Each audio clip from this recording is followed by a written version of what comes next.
इयत्ता चौथी, विषय मराठी, नवीन अभ्यासक्रम 2026-27, त्यामधली कविता दुसरी, श्रावण महिन्यात या कवितेचा स्वाध्याय आज आपण पाहूया. आम्हाला हे समजले मध्ये पहिला प्रश्न आपल्याला दिला आहे, कवितेत आलेले शब्द चौकटीत लिहा.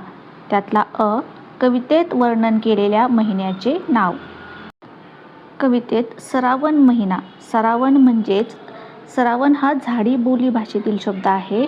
श्रावण म्हणजे श्रावण, म्हणजे कोणत्या महिन्याचे नाव आलेले आहे तर श्रावण.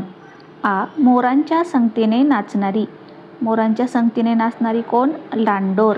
आपण इथे चौकटीत लिहूया लांडोर. ई, रात्री डुरुक डुरुक करणारा कोण? भेपक्या. भेपक्या म्हणजे बेडूक. मग इथे लिहूया आपण बेडूक. दुसरा प्रश्न आहे, आकृती पूर्ण करा. खाली आपल्याला आकृती दिली आहे, त्यात आपल्याला श्रावण महिन्याची 4 वैशिष्ट्ये लिहायची आहेत. आता श्रावण महिन्यात काय काय वैशिष्ट्यपूर्ण घडतंय तर 7 रंगांचं इंद्रधनुष्य पडतं, म्हणून 7 रंगाचे इंद्रधनुष्य. 2 ढोल वाजवणारे ढग व कडाडणाऱ्या विजा. तिसरं वैशिष्ट्य, पिसारा फुलवून नाचणारा मोर. आणि चौथं, रिमझिम पाऊस. तिसरा प्रश्न आहे, 2-3 वाक्यात उत्तरे लिहा. अ, श्रावण महिन्यातील निसर्गाचे वर्णन तुमच्या शब्दात लिहा. उत्तर, श्रावण महिन्यात आकाशात 7 रंगाचे सुंदर इंद्रधनुष्य दिसते. ढगांचा गडगडाट आणि विजांच्या कडकडासह रिमझिम पाऊस पडतो, ज्यामुळे सभोवताली पाणीच पाणी होऊन संपूर्ण सृष्टी आनंदी दिसते. आ, मोर आणि बेडूक पावसाचा आनंद कसे व्यक्त करतात? उत्तर, पाऊस पडताना मोर आपला सुंदर पिसारा फुलवतो आणि लांडोरीसोबत थाटामाटात नाचून आनंद व्यक्त करतो, तर बेडूक रात्रीच्या वेळी डुरुक डुरुक असा आवाज करत गाणे गाऊन आपला आनंद व्यक्त करतो.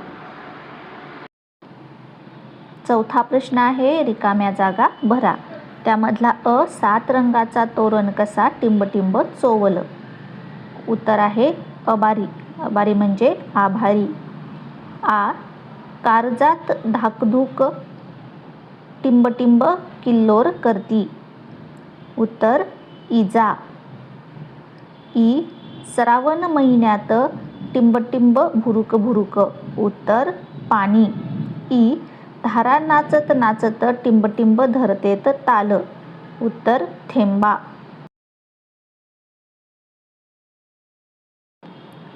पाचवा प्रश्न, कवितेत आलेल्या अपरिचित शब्दांची यादी करा. अपरिचित म्हणजे काय? तुम्हाला याआधी माहीत नसलेले, तुम्हाला नवीन असलेले शब्द. तर उत्तर, महिन्यात म्हणजे महिन्यात. इजा म्हणजे विजा. पाका, पाका म्हणजे पिसारा. भुरुक भुरुक म्हणजे रिमझिम. श्रावण म्हणजे श्रावण. अबारी म्हणजे आभाळात. किल्लोर म्हणजे कल्लोळ. संगा म्हणजे सोबत किंवा संगतीने. भेपक्या म्हणजे बेडूक. चोवल म्हणजे दिसेल. ही आपल्याला न माहिती असलेली शब्द या कवितेत आलेली आहेत. प्रश्न 6वा, 7 रंगांचे तोरण या शब्दसमूहाचा तुम्हाला समजलेला अर्थ सांगा. उत्तर, 7 रंगांचे तोरण म्हणजे आकाशात पडणारे इंद्रधनुष्य.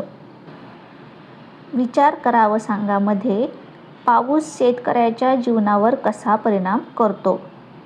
आता पाऊस कसा परिणाम करतो शेतकऱ्याच्या जीवनावर? तर उत्तर, चांगला पाऊस पडला की शेतात भरपूर धान्य पिकते, ज्यामुळे शेतकऱ्याचे जीवन आनंदी होते. मात्र पाऊस न पडल्यास दुष्काळ पडतो आणि अति पाऊस पडला की पिकांचे नुकसान होते.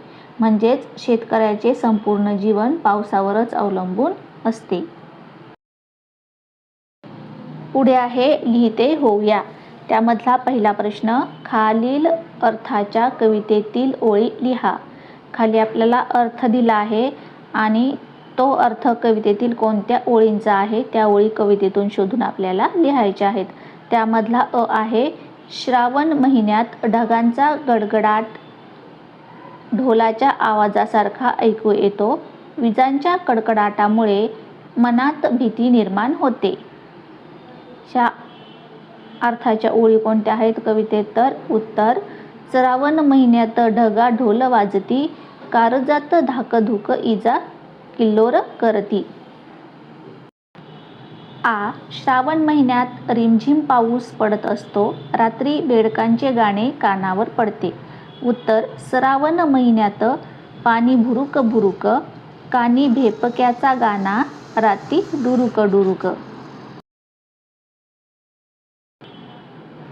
दुसरा प्रश्न आहे, माझा आवडता श्रावण महिना या विषयावर 4 ते 5 ओळीत माहिती लिहा.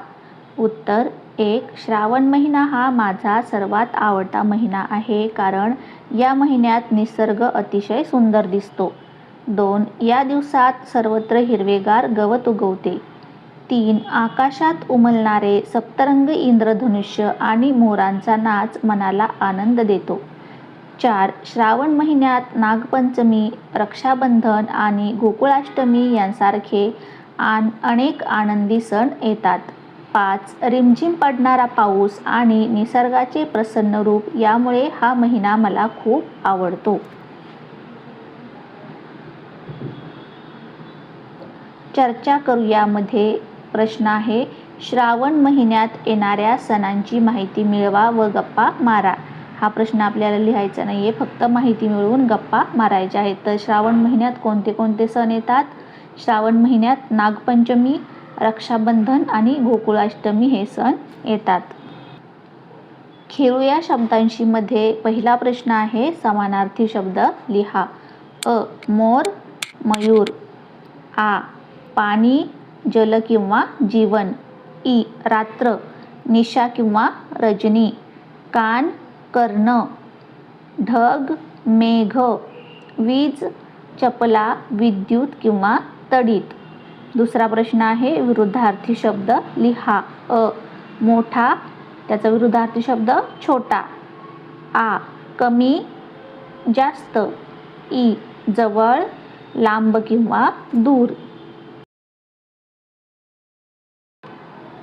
तिसरा प्रश्न आहे, खालील शब्दांसाठी कवितेत आलेले शब्द शोधा व लिहा. अ. श्रावण, श्रावण. आ.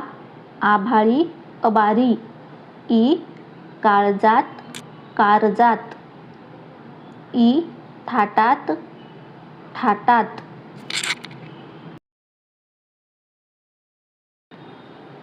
खाली चौथा प्रश्न आपल्याला दिलाय, खालील आकृतीतील प्राण्यांची, कीटकांची नावे पूर्ण करा.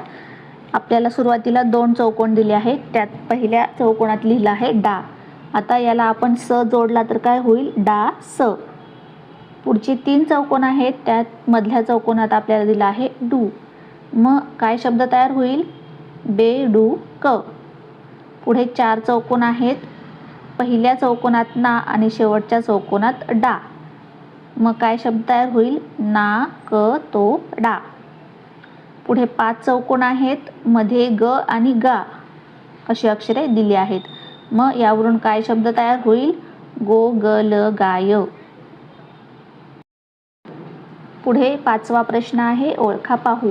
कधी हिरवा, कधी राखाडी, कधी पाणी, कधी माती, डराव डराव करतो, उड्या मी मारतो पावसाच्या राती. ओळखा पाहू. मी कोण? कधी मी राखाडी रंगाचा असतो तर कधी हिरव्या रंगाचा असतो. कधी मी पाण्यात राहतो तर कधी मातीवर राहतो आणि डराव डराव असा आवाज करतो. असा कोण? पाण्यात आणि मातीत राहणारा आणि डराव डराव आवाज करणारा कोण? बेडूक. म्हणजे याचं उत्तर आहे बेडूक. आता पुढचा, मी आहे राष्ट्रीय पक्षी, पंखांवरती रंगीबेरंगी नक्षी, केकराव करतो रानात, रमतो कवींच्या बालमनात. सांगा मी कोण? कोण आहे आपला राष्ट्रीय पक्षी, रंगीबेरंगी नक्षी ज्याच्या पंखावर असते आणि तो आवाज करतो त्याला म्हणतात केकराव, तर तो आहे मोर.